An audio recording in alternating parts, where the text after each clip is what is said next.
오늘 아침 예배하는 우리에게 주시는 하나님의 말씀은 구약 성경 에스겔 37장입니다.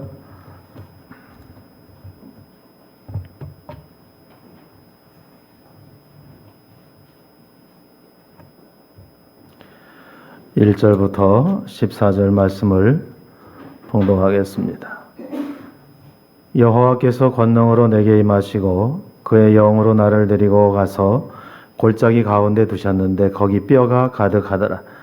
나를 그 뼈 사방으로 지나가게 하시기로 본즉 그 골짜기 사면에 뼈가 심이 많고 아주 말랐더라.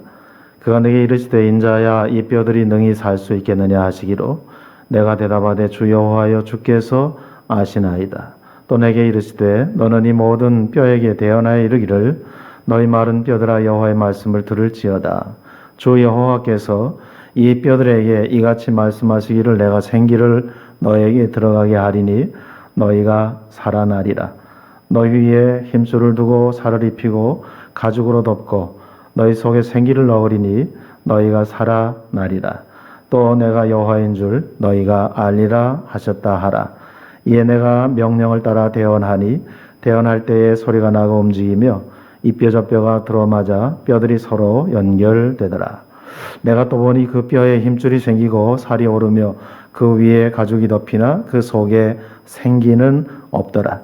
또 내게 이르시되 인자야 너는 생기를 향하여 대언하라. 생기에게 대언하여 이르기를 주 여호와께서 이같이 말씀하시기를 생기야 사방에서부터 와서 이 죽음당한 자에게 불어서 살아나게 하라 하셨다 하라. 이에 내가 그 명령대로 대언하였더니 생기가 그들에게 들어가매 그들이 곧 살아나서 일어나 서는데 극히 큰 군대더라.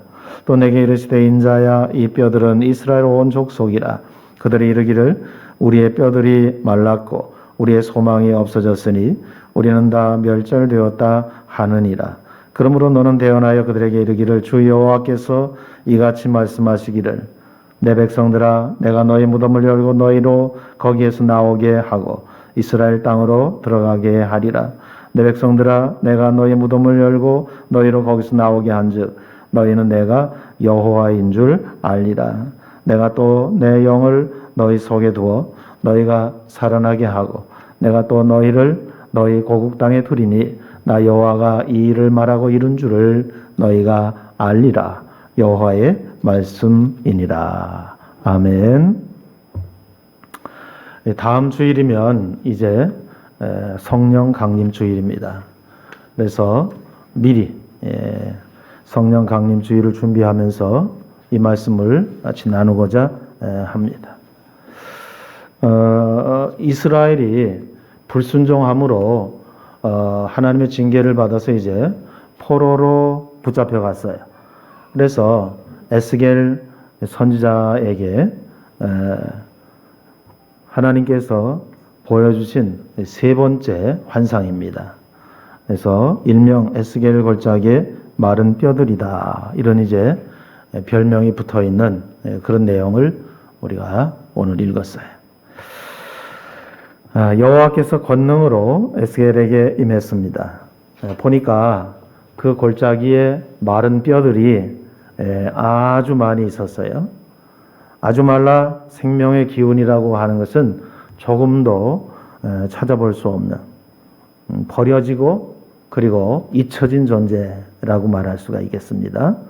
말라 비틀어지고 생기가 없는 그런 모습이에요. 여러분 오늘을 사는 우리가 이런 느낌 많이 받아요. 전에 같으면 어떤 즐거움과 또 어떤 넉넉함 한두 가지만 있어도 매우 흡족하고 즐겁고 행복해질 수 있는 그런 상황들이었는데 요즘은 뭐 그것이 좀 넉넉해지고 또 그것이 좀 괜찮아지고 이래도 삶 전체가 막 혼란스럽고 분주하고 어느 것 하나로 도대체 만족할 수 없는 피폐한 그런 모습이 마치 지금 에스겔 골짜기에 흩어져 말라버린 그런 생명의 기식이라고 하는 것은 조금도 찾아볼 수 없는 그런 마른 뼈와 같은 이제 그런 모습들의 느낌을 심각하게 가지게 됩니다.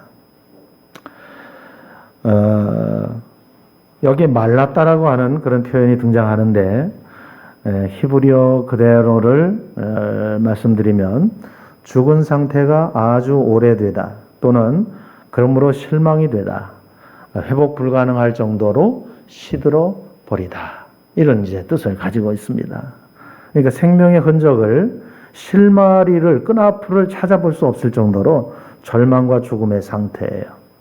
마치 당시 하나님께 불순종하다가 이방 나라의 포로로 잡혀간 이스라엘의 모습이 그렇다는 거죠. 오늘 우리가 이 세상 가운데서 나도 모르게 이 세상의 물질 문명 가운데 그리고 이 세상에 아주 교활하게 도도하게 흐르는 우리가 살고 있는 삶 자체가 이 땅에 문화로 뒤덮여 있어요.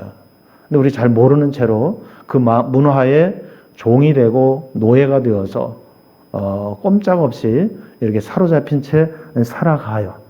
그러한 모습이 지금 하나님께 불순종하고 이방의 포로로 잡혀가 있는 이스라엘의 모습이 아주 정말 생명의 기운이 전혀 없는 마른 뼈와 같고 오늘 우리들의 사는 삶의 모습이 나름대로 많이 배웠고 나름대로 세련되고 나름대로 분위기 있고 뭐 나름대로 난 누구한테 뒤처지거나 빠지지 않아 이렇게 아주 자긍심이 대단해도 본질적으로 마른 뼈와 같은 그런 모습 속에서 절규하는 우리의 상태를 지적한 것이죠. 오늘 한국 교회의 상태고 그리고 한국 교회가 머물러 있는 이 한국 땅의 정치, 경제, 사회, 문화, 교육 모든 재반 영역에 지금 되어지고 있는 일들이라고 보여져요. 그래서 정말 오늘 집사님 기도하실 때 말씀드렸던 것처럼 우리의 삶 자체가 어떻게 변할지 모르는 변수예요. 그런데 이 변수인 우리의 삶 가운데 늘 한결같은 상수로 찾아오시는 그 주님.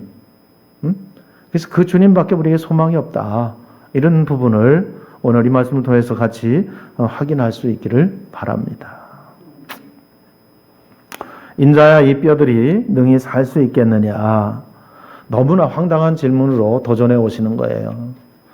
오늘 우리가 경험하고 있는 내 삶도 그렇고 내 주변도 그렇고 나라도 그렇고 또 우리나라만 또렷하게 그렇게 보호받거나 또 안전하거나 할 수 없어요. 왜냐하면 세계가 맞물려 돌아가고 있기 때문에 그렇죠. 이런 상황 가운데서 우리에게 덜커덕 인자야 이 뼈들이 능히 살겠느냐 이 절망이 능히 소망이 있겠느냐 이렇게 물을 때 답은 뻔하거든요. 아무리 눈을 크게 뜨고 봐도 소망이 없어요. 그냥 그게 그거예요. 그때 그 뻔한 우리의 답 가운데 오늘 본문이 에스겔을 통해서 우리에게 가르쳐 주시는 게 뭐냐면은 하나님의 권능에는 제한이 없다라고 하는 것입니다. 마치 그것이 죽었고 그 죽음이 분해가 돼서 그 뼈가 이미 죽었고 또 죽은 지 오래되어서 생명의 기식이라고 하는 것은 조금도 남지 않았다라고 하는 그러한 내 앞의 현실이라고 할지라도 하나님의 권능에는 제한이 없다라고 하는 이 황당하고 그리고 거리 있는 이야기를 우리에게 도전하고 있는 거예요. 우리는 그런 면에서 너무 경솔해요, 사실. 그리고 우리는 너무 현실적이에요. 우리의 눈앞에 보이는 것으로만 전부 판단하고 그거로만 기준을 삼으려고 해요. 여러분, 하나님의 권능에는 제한이 없으므로 하나님은 어제나 오늘이나 영원토록 동일하신 분인데 그분을 제한하는 것은 놀랍게도 그분 자신이 아니라 그분이 지금 이게 통제하고 조절하고 이렇게 컨트롤하는 것이 아니라 그분은 당신 자신을 우리에게 100% 내어주셨는데 그 100%된 그분을 우리가 누리지 못하는 것은 우리의 믿음 없음에 있어요. 우리의 믿음 없음이 하나님의 100%의 사랑과 100%의 은혜와 100%의 권능을 100% 누리지를 못하는 것이죠. 내가 그것을 붙들어 매고 있어요. 내가 그것을 잠궈 놓고 있어요. 그러므로 마지막 때에 정말 믿음 가진 자를 보겠느냐 라고 말씀하시는데, 무슨 큰 환란이 있어서 큰 공포스러운 일들이 있어서 전부 다 도망가고 떠나서 믿음 가진 자를 보겠느냐라고 한 것이 아니라, 오늘과 같은 이 시대를 뒤덮고 있는 문화 가운데 죽어가는지도 모르는 실험실의 비커에 찬물 속에 들어간 개구리가 알코올 램프의 열로 인해서 서서히 데워질 때 기분이 좋아요. 뜨뜻해지는 거야. 그러다가 뜨뜻한 것이 자기가 삶아지는 줄도 모르고 기분 좋게 삶아지는 것이 오늘날 이 세상 가운데 호흡하고 있는 우리들의 삶의 모습이라고 할 수 있어요. 그래서 깨어있지 않으면, 정신 차리지 않으면, 영적으로 각성하지 않으면 비커 속에 담겨진 개구리와 같이 자기도 모르는 사이에 시간이 지남에 따라서 서서히 높여지는 온도에 의해서 뜨뜻하게 기분 좋게 삶아지는 이러한 비참한 결과를 빚어낼 수도 있다라고 하는 사실입니다. 자, 그러므로 제가 목사로서 평생을 살면서 다양한 교회, 다양한 성도들, 다양한 지역에 다양한 성품들을 가지신 분들을 만났죠. 그리고 그분들을 살피면서 제 답은 문제없는 사람이 없어요. 근데 우리는 내 저 사람만 같으면 내가 뭐 얼마든지 살겠다. 아니라니까요. 저 사람이 좋아 보이지만 지금 굉장히 고통스러워하는 부분을 아직 내보이지 않았기 때문에 모를 뿐이야. 그럼 나는 전부 다 고통스러운 것만 있냐? 아닙니다. 그러므로 모든 사람에게 있어서 이 고통이라고 하는 것의 절대값은 같아요. 네. 그러므로 우리가 늘 비교함으로써 우리의 그 욕구 불만에 빠질 뿐이지, 모든 사람에게는요 참 다양하기도 하고 참 그럴 수도 있나 싶을 많은 문제들 속에 이렇게 눌림을 받고 있어요. 하중을 지금 받고 있어요. 어느 정도 견디고 있을 뿐이죠. 자, 그런 가운데 우리의 상태가 지금 그 골짜기에 흩어져 버린, 형체도 없는 뼈 하나를 들고도 이것이 생명이 있겠느냐라고 볼 때 분석적으로 no, 아니요, 제로 이렇게 할 수밖에 없는 그런 상태다, 그런 얘기예요. 하나님 앞에서 우리의 진실한 고백이죠. 주여, 나는 흩어져 버린 골짜기의 마른 뼈들 하나와 같습니다. 나 스스로 회복 불가능합니다. 아무리 뒤집어 보고 옆으로 보고 뭐 이렇게 봐도 소망이 없습니다. 라고 할 때, 여러분, 하나님과 그것을 동일시하면 안 돼요. 내 지금 앞에 있는 현실은 그래요. 우리가 교회 나오고 우리의 신앙생활하고 우리가 믿음을 가지고 예배하는 이유가 뭐예요? 내 현실에 굴복하기 위해서가 아니라 내 현실은 그렇지만 그 현실을 주님 앞으로 가지고 가는 것입니다. 그 하나님의 권능 앞으로 가지고 가는 것입니다. 거기서 회복을 기다리는 거예요. 소망을 갖는 거예요. 거기서 하나님의 치유와 응답을 사모하는 거예요. 능력의 힘이 큰 것이 내게 있지 않는 것은 처음부터였어요. 있다가 없어진 게 아니야. 그러므로 그분께 이걸 가져가는 거예요. 예? 나의 눈으로 보던 것을 멈추고 그분의 시선으로 이것을 보는 거예요. 그때 하나님의 권능에는 제한이 없으며 혹시 죽음의 영역에까지라도 영향력을 끼친다는 사실에 대하여서 오늘 이 에스겔 37장을 확인해 주고 있습니다. 엄밀하게 말하면 믿음이 없이는 하나님을 기쁘시게 못하나니 하나님께 나아가는 자는 반드시 그가 계신 것과 자기를 찾는 이에게 상 주시는 이심을 믿어야 할지니라고 말씀했는데, 제 후배가 전화가 왔어요. 그때가 고등학교 2학년 때예요. 형, 왜? 저기 우리가 이제 그때 서울 신촌에 살았는데 그 연세대학교 뒤편에 자기 삼촌이 있었는데 평소에 좀 지병이 있어가지고 결혼도 못하고 앓고 있었어요. 거기 살고 있었는데 아무래도 느낌이 안 좋대요. 자기 삼촌 집에 좀 같이 가재요.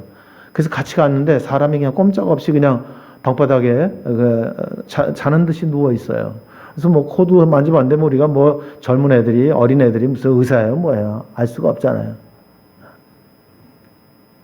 그때 제가 그분 처음 보는 분이죠. 내 후배 삼촌이니까.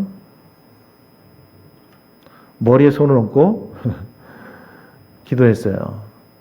고등학교 2학년 때. 얼마나 열심히 기도했는지. 예. 근데 벌떡 일어났으면 그런 걸 기대하는 거죠. 꼼짝 안 하고 있더라고. 그래가지고 이제 들쳐왔고 병원으로 이제 막 앰뷸런스가 있어요. 그때 앰뷸런스 요새 앰뷸런스지. 그렇게 고급스럽지 않았어요. 그래가지고 이제 들쳐왔고 번갈아 업으면서 이제 근데 그 시체를 얻고 그렇게 뛴 거야. 둘이 번갈아서. 그럼 이제 응급실에 갔더니 이미 사망한 지 오래됐다. 저는 무슨 얘기를 하려고 하면 그때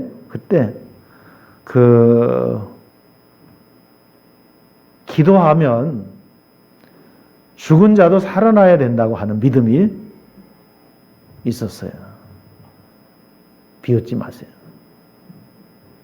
사실은 죽음이라고 하는 이 어마어마한 그 흑암의 공포와 무게 앞에 우리는 모두가 다 상식적으로 이것은 끝이다 그런 일반적인 그 어떤 공감대를 가지고 있죠. 제가 이관 예배를 드리러 가가지고 성도들이 다 슬퍼서 유가족들이 있는데 거기다 대고 예수의 이름으로 명하노니 그대는 관에서 일어날지어다. 그럼 그 다음부터 교회 성도들 다 미친 목사를 떠나서 올바른 교회로 가자 그러고 아마 떠날지 몰라요. 그게 뭐냐면 우리 속에 만약에 하나님께서 이관 예배 가기 전에 저한테 특별한 경험이지만 내가 그를 살리리니 너는 이관 예배에 가서 그를 불러내라. 참 골치 아픈 거야. 하나님이 분명히 말씀은 주셨고 그렇게 내게 지시를 하셨어요. 만약에 하셨다고 봐. 근데 내 속에도 여러분과 똑같이 뭐야? 죽음에 대해서 이미 소망이 없다라고 하는 마침표가 찍혀 있어. 그 때문에 그렇게 할까요? 안 할까요? 안 하고 싶죠. 절대로 안 하고 싶죠. 여러분 우리는 그렇게 해서 많은 웃음거리의 대상이 될 필요는 없어요. 하나님은 또 그렇게 우리를 요구하지도 않으셔요. 근데 문제는 뭐냐면 우리의 절망이 너무 섣부르다는 거야. 너무 경망스럽고 너무 빠르다는 거야. 그래서 우리는 하나님의 권능을 바라보고 사는 사람이 아니라 우리 속에 이 문화라고 하는 사람의 상식이 뒤덮고 있는 이 삶을 그냥 나도 모르는 사이에 거기 빠져 사는 거야. 그래서 우리 입에서 어느 때부터 그건 안 될걸? 그건 안 돼. 뭐라도 안 돼. 이런 결론들이 너무 많아요. 너무 많아. 포기가 너무 많아. 팔자 타령이 너무 많아. 그러려면 하나님 뭐하러 믿어요? 믿음이 없이는 하나님을 기쁘시게 못하는 거야. 하나님께 나아가는 자는 반드시 그분이 나를 만나 주실 것이고 내 아픔을 치료해 줄 것이고 내 눈물을 닦아 줄 것이라고 하는 믿음이 있어야 될 것이다. 상을 베푸시는 하나님이심을 믿어야 할지니라 이렇게 말씀하신 거야. 그러니까 그 부분에 대해서 사랑하는 여러분 닫힌 마음을 열 수 있기를 바랍니다. 우리의 그 잘난 상식으로 하나님을 바라보지 말고 주님 내 상식으로 살다가 인생 쫄딱 망했습니다.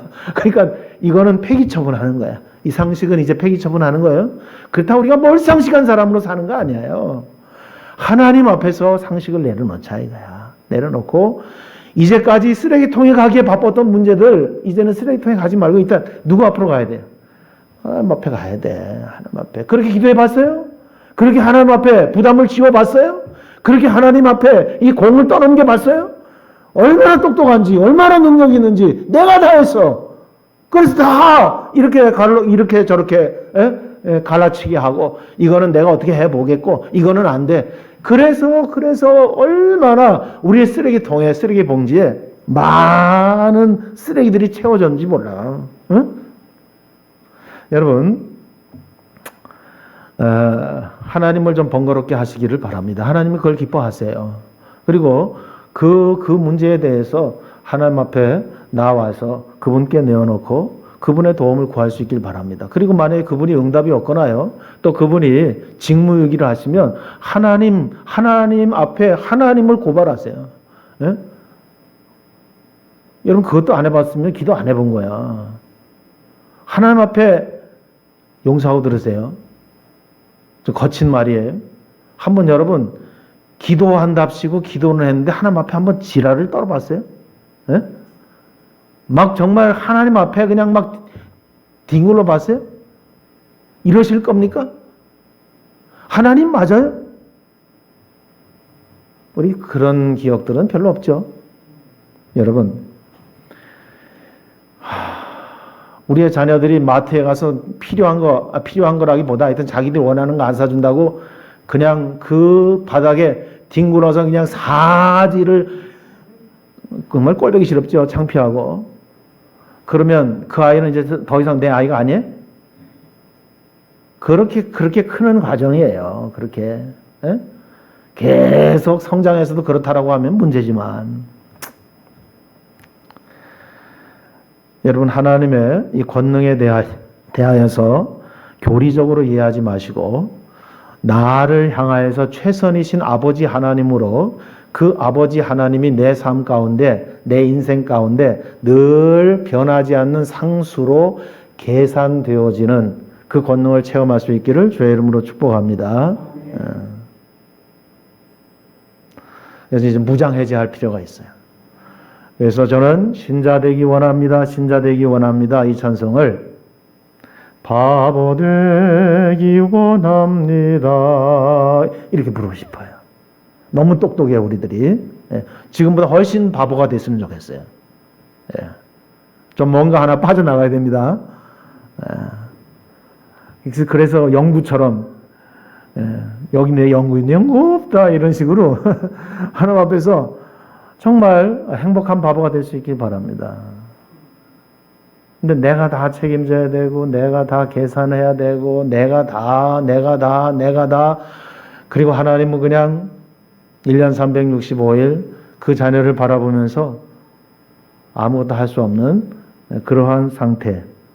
결코 추천할 만한 상태가 아닙니다. 주께서 아십니다. 주님께서 하려 하시려면 늘 가능한 것에 대해서 열린 마음을 가질 수 있기를 바랍니다. 그래서 에스겔이 말합니다. 인자야 이 뼈들이 능히 살겠느냐? 농담하지 마십시오. 지금 보시고도 그리 묻습니까? 이래야 되는데 이 뼈들이 능히 살 줄은 주께서 아십니다. 이 말은 뭐예요? 당신이 하시려고 하면 얼마든지 하실 수 있습니다. 라고 했을 때 말씀하셨어요. 내 말을 대언하라.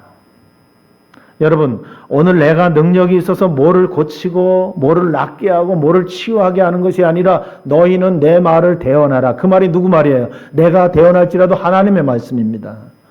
우리가 기도할 때 그 말씀을 듣고 그 말씀으로 축복하고 그 말씀으로 저주하고 그 말씀으로 뭐예요? 명령하고 지시하고 하는 거예요. 내 마음대로 저주하는 것이 아니라 하나님의 뜻대로 책망하고 저주하기까지 하는 것입니다. 하나님의 뜻대로 축복하고 부어주는 것입니다. 기름을 붓는 것이에요. 내 느낌이 아니에요. 그분이 하신 말씀이고 말씀하신 그분이 그 말씀을 이루실 것이다 라고 하는 단순한 믿음이에요. 프로세스가 복잡하지 않아.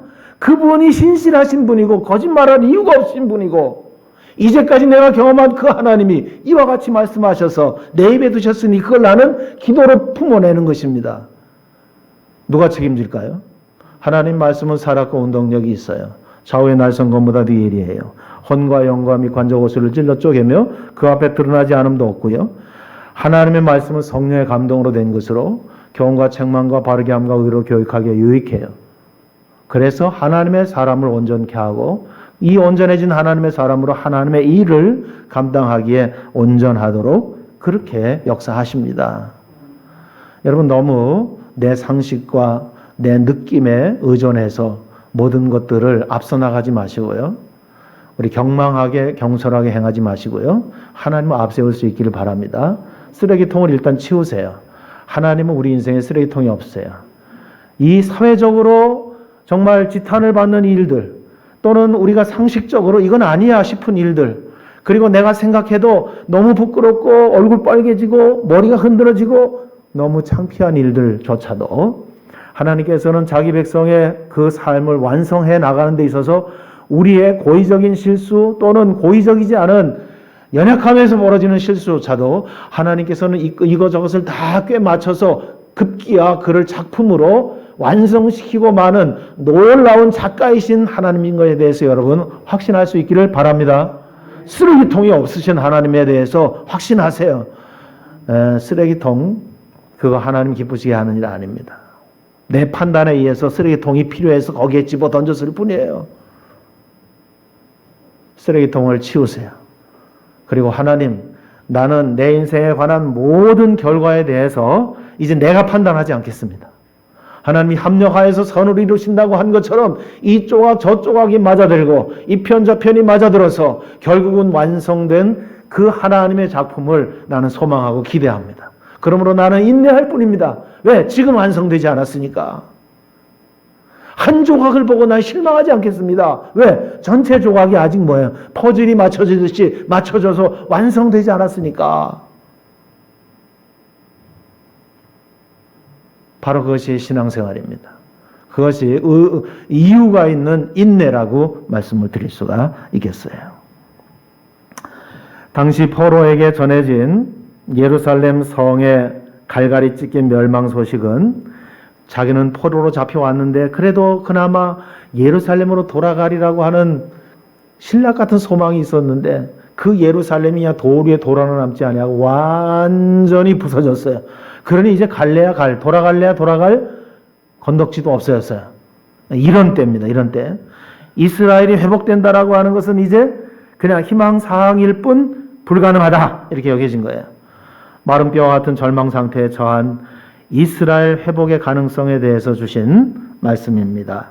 죽은 뼈들이 소생하는 것은 불가능한 일이지만 에스겔은 하나님의 권능을 신뢰하고 그리고 하나님이 역사하시면 하나님이 움직이시면 하나님이 말씀하시면 그것이 희망이다. 그것이 소망이다. 거기서 싹이 터오른다. 이것에 대해서 마음을 열고 흔쾌히 그것을 받아들인 것입니다. 생명의 근원이신 하나님, 그 하나님은 죽이기도 하시고 살리기도 하시는 하나님이세요. 모든 것을 하나님께 맡긴다라고 하는 것이 너무나 우리가 많이 남발한 표현인데 정말 하나님께 맡기는 신앙생활을 오늘부터 새롭게 시작할 수 있기를 바랍니다. 짐된 거 있죠? 무거운 거. 내가 다 책임지려고 했던 거 있죠? 그러다가 그 짐에 깔려서 나중내 했던 거 있잖아요. 예? 오늘 주보에 여러분 보시면 짤막한 이야기가 있는데 후회와 회개라고 하는 이야기를 거기다 써놨어요. 신앙은 방향성이라고 제가 설명을 했고요. 또 두 번째 그 문단에 한 사람이 길을 가다가 잘못 깨닫고 웁니다. 아유, 내가 길을 잘못 들었네. 내가 미친놈이지. 내가 잘못했어. 대성통곡을 해요. 대성통곡을 한 다음에 일어나서 다시 그 길을 계속 가.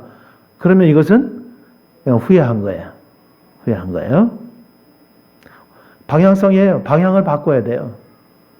그냥 자기 연민에 빠져서 통곡하다가 다시 일어나서 몸을 추스리고 가던 길을 계속 간다. 이런 식의 모습이 우리에게 굉장히 많아요. 그래서 울고 나면 그래도 후련은 해요. 그러니까 그냥 그렇게 대성통곡을 회개 삼아서 또 가던 길 자기 고집대로 계속 가요. 이건 아닙니다. 그래서 신앙은 방향성이다 라고 하는 이 부분을 우리가 주목할 필요가 있습니다. 사랑하는 여러분, 하나님께 이것을 맡기는데 필요한 것이 뭐냐면 믿음이에요. 절망적인 상황, 심지어 죽음 넘어까지일지라도 하나님의 권능 앞에 넉넉히 이길 수 있다라고 하는 것에 대해서 우리의 고백이 뒤따를 수 있기를 또 선행할 수 있기를 바랍니다. 여러분 보험사에 보면은요, 하나님이 말씀을 통하여서 오늘 본문에도 인자야 이 뼈들이 능히 살겠냐고 물으실 때 주께서 하십니다 그랬지만 해당장 야이로의 딸의 이야기는 너무나도 유명하죠. 회당장이 딸을 살리고자 예수를 찾아서 예수를 만났어요. 우리 집에 가셔야 되겠습니다. 지금 목숨이 경각에 있는 딸이 있는데 와서 좀 어떻게 해주세요. 그리고 예수님 모시고 가는데 저편에서 회당장의 종들이 올라와요.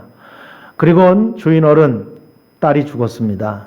예수 선생을 더 이상 괴롭게 하지 마세요. 이렇게 말할 때 예수님이 하신 말씀이 뭡니까? 그 아이가 죽은 것이 아니라 잔다. 이렇게 말씀하시고 그 길을 계속 가셨어요. 그리고 회당장의 집에 왔어요. 죽은 딸의 방에 들어갔어요. 그리고 주님께서 그 죽은 딸에게 하신 말씀이 뭡니까? 달리다굼. 소녀야, 내가 내게 말하노니 일어나라 하신 거예요. 그때 죽은 소녀가 잠자다 깬 듯 일어납니다. 그리고 이 아이에게 먹을 것을 주라고 주님이 말씀하신 거예요. 사랑하는 여러분, 오늘 죽은 것이 아니라 잔다, 달리다굼, 이 하나님의 말씀을 우리 가운데 주셨는데, 여러분 이걸 우리가 적용하기에 너무 우리의 믿음이 연약해요. 여러분, 이 말씀의 권능을 믿고 주님이 하신 이 말씀의 권능을 믿고 인자의 뼈들이 능히 살겠느냐는 이 질문에 비웃지 마시고, 그리고 딸이 죽었습니다. 이 말 가운데 아유 이제 끝났구나. 신락 같은 목숨이라도 붙어있어야 어찌 해보겠는데 이제 죽었네. 그리고 마침표를 거기다 찍는 그러한 모습이 아니라 주님이 내 인생의 배에 동승하고 계신다라고 하는 사실을 빨리 알아차리시고 배 고물에서 베개를 베고 주무시는 그 예수를 흔들어 깨우는 그런 영적인 눈썰미가 우리 모두에게 있기를 바랍니다.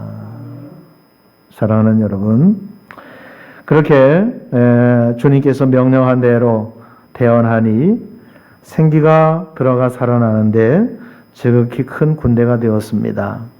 죽은 지 나흘이 돼서 썩는 냄새가 납니다. 그렇게 나사로의 누이 마르다가 얘기를 한 것이죠. 그때 예수님께서 그 무덤에 가보자. 그래서 무덤을 막고 있는 돌문을 굴려내고 그 무덤을 향하여서 주님이 나사로야 나오너라 이렇게 나사로를 부를 때 죽은 나사로가 막 세마포로 휘감고 그리고 엉거주춤 나와 서게 됐어요. 주님 뭐라고 말씀하셨습니까? 풀어놓아 다니게 하라. 여러분 우리에게는 그런 권능이 없어요. 주님의 말씀을 대언할 뿐이에요. 우리가 할 수 있는 일은 뭐예요? 나사로야 나오너라고 하는 이 주님의 음성 가운데 반응해서 상황이 나사로가 수족을 배로 동인 채 앞에 섰을 때 주님이 다시 말씀하여 너희가 풀어놓아 다니게 하라. 죽은 줄 알고 배로 동여서 장례를 치렀는데 나사로야 나오너라 주님의 초청에 그 죽은 나사로가 수족을 배로 동인 채 나왔어요. 주님이 우리에게 말씀하시는 것은 그 동인 배를 풀어놓아 그로 다니게 하라. 그가 죽은 것이 아니라 이제 주님의 명령에 의해서 말씀에 살아났다라고 하는 것에 대해서 우리가 믿음을 가지고 시체처럼 여겨서 두려워하지 말고 그를 풀어놓아 다니게 하라. 아시겠습니까? 이것이 우리의 자녀의 문제도 있을 수 있어요. 이것이 우리의 배우자의 문제도 있을 수 있어요. 이것이 다양하게 우리가 살아가는 데 있어서 만나는 극한적인 문제일 수 있어요. 그때 우리는 그냥 마침표를 찍고 잊어버리고 슬퍼 울다가 시간이 지나면 해결이 되겠지 이러고 살아왔어요.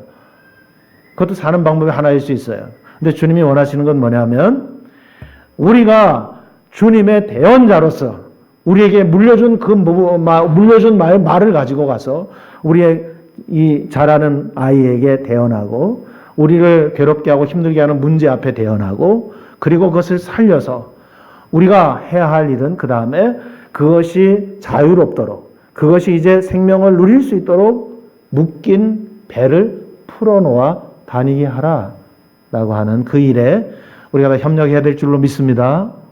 예수님께서 오병이어의 기적을 행하셨어요. 그리고 5,000명 아니 2만 명이 넘는 사람들이 그 떡을 떼고 그 물고기를 떼어서 배불리 먹었어요. 12광줄이 남았어요.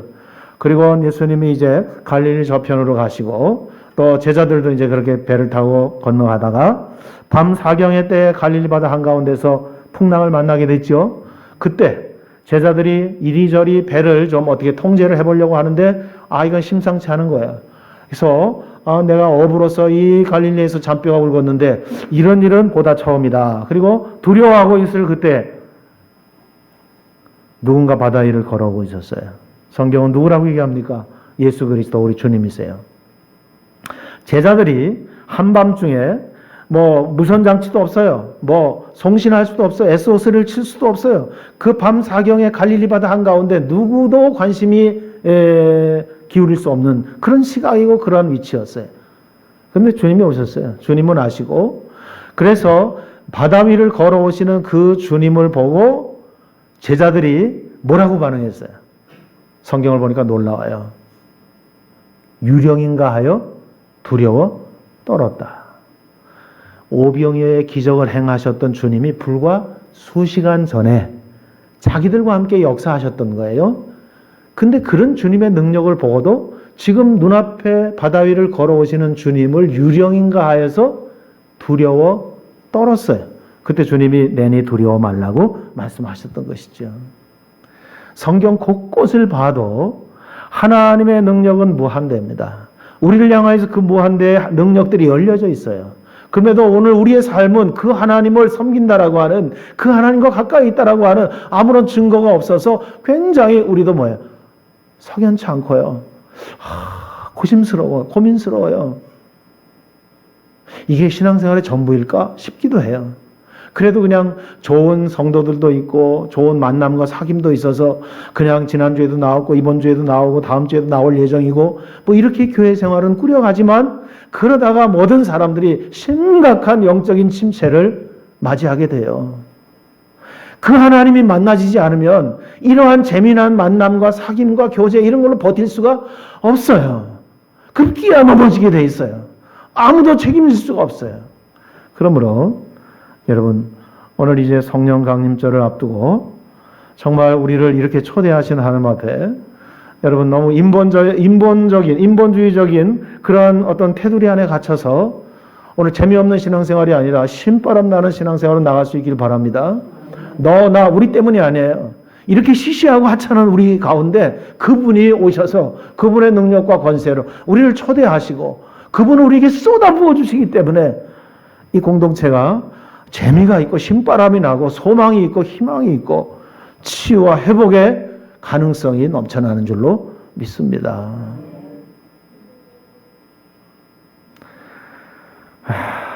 여러분 하나님의 가능성을 품고 기도하는 동역자가 되시기를 초대하고 부탁을 드립니다. 기도하겠습니다.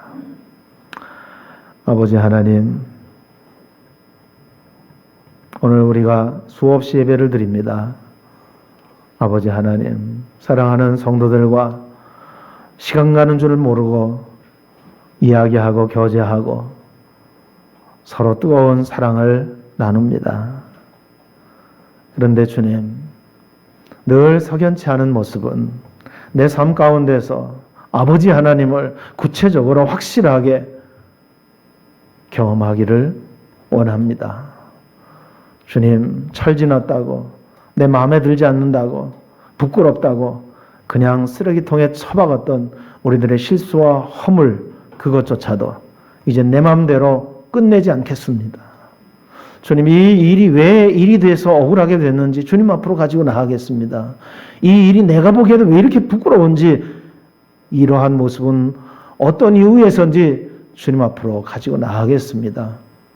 주님께서 우리의 절망 가운데 말씀해 주시는 대로 그 모든 사람과 상황을 향하여서 대언하겠습니다. 권세와 권능에 하나님 말씀이 임할 때에 치료가 일어나고 어둠이 떠나고 그리고 놀라운 희망과 소망이 불릴 때 일어나게 될 줄로 믿습니다. 저는 믿음 가진 자가 되게 하여 주옵소서. 하나님, 너무 상식과 의논하면서 평생을 살았던 것을 반추에 돌아봅니다. 주님, 이제 얼마나 기회가 남았는지 알 수 없는데 계속 그렇게 살고 싶지 않습니다. 주님, 우리와 한 팀과 한 편이 된 것을 다시 묵상하고 그렇게 오롯이 나가기를 원합니다. 이 세상이 교회 나가는 예수 믿는 구원받은 나를 얼마나 하대하고 하찮게 여기고 또 때로 비웃었는지 등골이 오싹합니다. 하나님, 함께 하신 하나님, 내 아버지 하나님, 원수의 목전에서 성을 베푸시는 나를 패밀리로, 나를 가족으로 받아주신 그 하나님을 저들 앞에 당당하게 보여주고 싶습니다. 이것이 전도이며 이것이 저들의 영적인 호기심이 참으로 믿음에까지 이르게 하는 하나님의 사람들의 증인됨인 줄로 믿사오니 우리들을 사용하여 주옵소서. 힘으로 능으로 아니 되는 줄로 압니다. 주의 강력한 성령의 임재가 교회와 사랑하는 권속들 가운데 임하게 하여 주옵소서. 예수 그리스도의 이름으로 기도하옵나이다. 아멘.